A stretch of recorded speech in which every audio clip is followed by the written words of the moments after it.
നിങ്ങൾ ഐഫോൺ യൂസറാണ്, പ്രത്യേകിച്ച് ഐഫോൺ 40 ഉപയോഗിക്കുന്ന ഒരാളാണെന്നുണ്ടെങ്കിൽ തീർച്ചയായിട്ടും കണ്ടിരിക്കേണ്ട ഒരു വീഡിയോ ആണ്. കാരണം ഇനി ഈ വീഡിയോയിൽ പറയാൻ പോകുന്നത് ആപ്പിളിൻ്റെ ഭാഗത്ത് നിന്ന് ഞാൻ കിട്ടിയ ഒരു എട്ടിൻ്റെ പണിയാണ്. ഇത് ഐഫോൺ 40 128 ബേസ് വേരിയൻ്റ് ആണ്. ഈ ഒരു ഫോൺ ഇപ്പോൾ കംപ്ലീറ്റ്ലി ഡെഡ് ആണ്.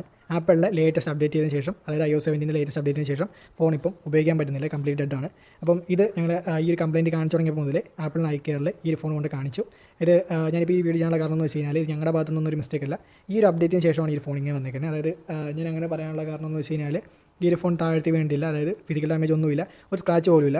ഫോൺ മേടിച്ചപ്പോൾ എങ്ങനെയാണ് വരുന്നത് അതുപോലെ തന്നെ കംപ്ലീറ്റ്ലി ഒരു സ്ക്രാച്ച് പോലും ഇല്ല. അത്രയും കെയർ ആയിട്ട് കൊണ്ടുവരുന്ന ഒരു ഫോണാണിത്. അപ്പോൾ ഇത് അവർ കാണിച്ചപ്പോൾ അവർ പറഞ്ഞത് ഡയഗ്നോസ് ചെയ്യണമെങ്കിൽ നമ്മൾ പേ ചെയ്യണമെന്ന് പറഞ്ഞു. 2500 രൂപ പേ ചെയ്തിട്ട് അവർ കംപ്ലീറ്റ്ലി ഫോണിൻ്റെ എല്ലാ ഫിസിക്കൽ കണ്ടീഷനും അതുപോലെ തന്നെ സോഫ്റ്റ്വെയർ കണ്ടീഷനൊക്കെ ഡയഗ്നോസ് ചെയ്ത് അവർ ചെക്ക് ചെയ്ത് ഞങ്ങളുടെ പറഞ്ഞു. അപ്പോൾ ഞാനങ്ങനെ അതുകൊണ്ടാണ് ഇത്രയും ഉറപ്പിച്ച് പറഞ്ഞത്. അപ്പോൾ ഈ ഒരു ഫോൺ ഔട്ട് ഓഫ് വാറൻറ്റി ആയതുകൊണ്ട് തന്നെ ഈ ഡിസ്പ്ലേ മാറണമെന്നുണ്ടെങ്കിൽ 28,000 രൂപ കൊടുക്കണം. ആപ്പിളിൻ്റെ ഭാഗത്ത് നിന്നൊരു ഇഷ്യൂ കാരണം 28,000 രൂപ മുടക്കിയാൽ ഇനി ഈ ഒരു ഫോൺ വർക്കിംഗ് കണ്ടീഷനായിട്ട് എടുക്കാൻ പറ്റത്തുള്ളൂ. അപ്പോൾ ആ ഒരു ഐ കെയർ പറഞ്ഞതെന്ന് വെച്ച് കഴിഞ്ഞാൽ ആപ്പിൾ